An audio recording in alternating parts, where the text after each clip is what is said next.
Un cop saltem a la comarcal i que de dilluns a dijous tinguem obert per tothom i als caps de setmanes l'afluència només pugui ser comarcal, comença a tenir un sentit que comencem a obrir.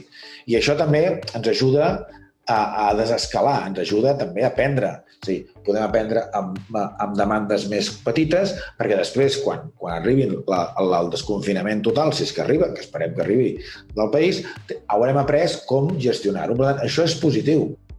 Però també ens va bé que quan no hi ha molta afluència, doncs poder-los dir, escolta, no vinguis i no compris el forfait a la guixeta, compra'l digitalment. Mira que tens el lloguer que el pots fer, el pots prellogar i per tant ja te'l donaran i no has de fer cues. Tot això ens va bé que sigui progressiu. A nosaltres en aquest moment no ens preocupa si comprem forfets o no.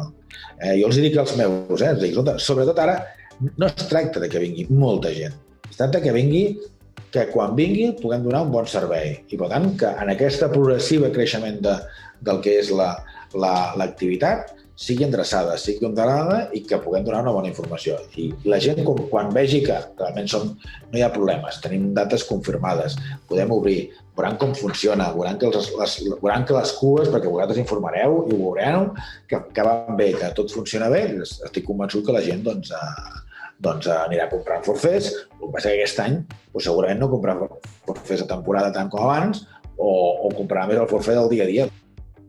L'aproximació que jo estic convençut que fan tant Merkel com Conte com Macron respecte a lo que és la situació de les estacions no és per les estacions d'esquí, no és per la pràctica de l'esquí, sinó està relacionada, primera, amb la mobilitat de les persones i segona, estava basada en el que en diem l'apresquí o el que en diem les activitats al voltant de l'esquí, que fan que la gent es pugui trobar en un espai d'oci, es pugui trobar en una restauració,